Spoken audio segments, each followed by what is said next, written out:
गणतंत्र दिवस के मौके पर पाकिस्तान से घुसपैठ की आशंका को देखते हुए इस समय लाइन ऑफ कंट्रोल पर हाई अलर्ट घोषित किया गया है। इसी बीच लाइन ऑफ कंट्रोल पर तैनात सतर्क भारतीय सेना के जवानों को पाकिस्तान की तरफ से एक ड्रोन की जानकारी मिली, जो ड्रोन घुसपैठ करने की कोशिश कर रहा था। और उस ड्रोन की मूवमेंट को देखते हुए भारतीय सेना ने उस ड्रोन पर फायरिंग की है और फायरिंग कर उस ड्रोन को जो है वो वापस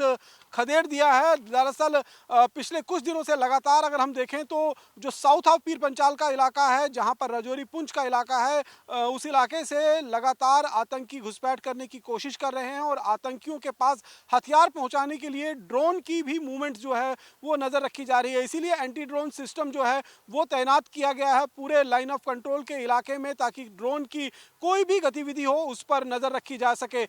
ये मेंढर सेक्टर का बालाकोट का इलाका पड़ता है, जहां पर भारतीय सेना को अब से कुछ देर पहले एक ड्रोन की मूवमेंट जो है वो नजर आई थी और इसी ड्रोन की मूवमेंट को देखते हुए वहां पर जो है वो भारतीय सेना के जवानों की तरफ से कई राउंड फायर जो है वो किए गए हैं। और उसके बाद उस इलाके के अंदर बड़े पैमाने पर तलाशी अभियान शुरू की गया है, ताकि ये पता लगाया जा सके कि क्या ड्रोन के माध्यम से किसी तरीके का कोई सामान तो वहां नहीं गिराया गया है। दरअसल इस पूरे इलाके में खासतौर पर नारकोटिक्स और हथियारों की स्मगलिंग जो है वो पाकिस्तान की तरफ से की जाती है और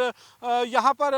दहशत फैलाने की जो है वो कोशिश लगातार की जाती है। इस समय राजौरी पुंछ के इलाके में कई सारे आतंकी एक्टिवेट हैं और उन आतंकियों तक हथियार पहुंचाने की भी कोशिश लगातार ड्रोन के जरिए से हो रही है। और जैसे ही ड्रोन की जानकारी भारतीय सेना को मिली तो भारतीय सेना ने वहां पर गोलाबारी करते हुए उस ड्रोन को मार गिराने की कोशिश की, लेकिन ड्रोन जो है वो वापस पीओके के इलाके में जाने में कामयाब रहा। और अब उस इलाके में बड़े पैमाने पर सर्च ऑपरेशन लॉन्च किया गया है, ताकि ये देखा जा सके कि क्या ड्रोन के जरिए कोई पैकेट या कोई ऐसा चीज़ तो नहीं गिराई गई है जिससे देश को कोई नुकसान हो सकता है, कोई हथियार तो नहीं गिराए गए हैं, किसी तरीके का कोई नारकोटिक्स तो नहीं गिराया गया है। और पूरे गणतंत्र दिवस को देखते हुए इस समय अंतर्राष्ट्रीय सीमा से लेकर लाइन ऑफ कंट्रोल के इलाके में हाई अलर्ट रखा गया है, क्योंकि घुसपैठ की जो इनपुट्स हैं वो लगातार मिल रहे हैं कि पाकिस्तान गणतंत्र दिवस में खलल डालने की कोशिश के लिए घुसपैठ कर सकता है। कैमरा पर्सन सुनील के साथ रमन सैनी, इंडिया डेली, जम्मू।